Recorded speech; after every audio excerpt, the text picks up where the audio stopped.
Welcome. Some words are so much more than just words. They're promises. In ancient China, four characters came together to form one of the deepest promises we can make to one another, a vow of unbreakable loyalty. Today, we're going to explore that promise. So here they are, 患难与共.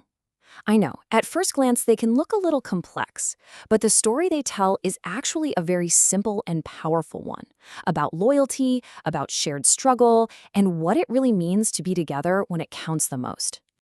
To really understand this promise, we need to look at each character, one by one. And as we do, you'll see a picture start to form, a scene of human connection right in the middle of adversity. Let's begin with the first one, Huàn. Now, this character doesn't just mean trouble in a simple sense. It paints a picture of a difficult season in life, an ordeal you have to pass through. It's the whole environment of the struggle itself. Next, we have Nan, and this one builds right on that first idea. It represents the hardship itself, that rocky, obstacle-filled path you have to walk. So the scene is set, a time of trouble and a difficult journey ahead. Now for the third character, Yue. This is the simple but absolutely essential bridge in the phrase. It means with or together with. It's what connects the people to the struggle. And finally, we have gòng. This means to share, to bear something in common. But it really goes deeper than that. The burden isn't just carried side by side. It's shared so completely, it's almost as if you've become a single person.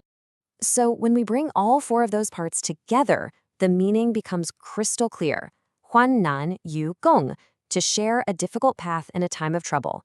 The promise is to stand together through any hardship, to share both the good and the bad, the weal and the woe. But a promise this powerful isn't just a beautiful idea. It was forged in history.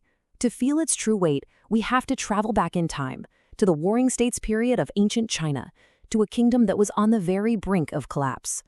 This is the story of King Zhao of Yan.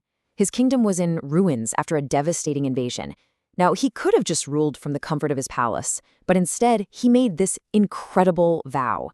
He went out and lived among his people, sharing their food, their homes, their hardships. For 28 long years, he lived this promise. And through this profound act of患難與共, his kingdom didn't just recover. It was reborn, stronger and more prosperous than ever before. Wow, that story really shows us that this phrase is about so much more than just enduring a hard time. It's about the very quality of our connections. It reveals a powerful difference in what it truly means to be together. Think of it like this. 患難與共 is like being in a single boat during a storm, everyone working together, rowing together to survive. The complete opposite is another famous phrase, 同床异夢.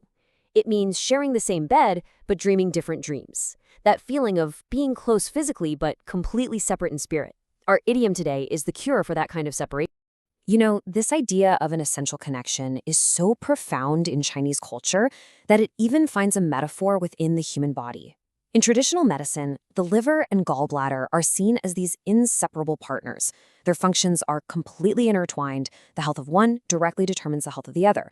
And this biological bond became the perfect living symbol of 患难與共, a relationship where two parts truly become one system. And so that brings us back to our own time. And this wisdom, thousands of years old, feels more relevant than ever, doesn't it?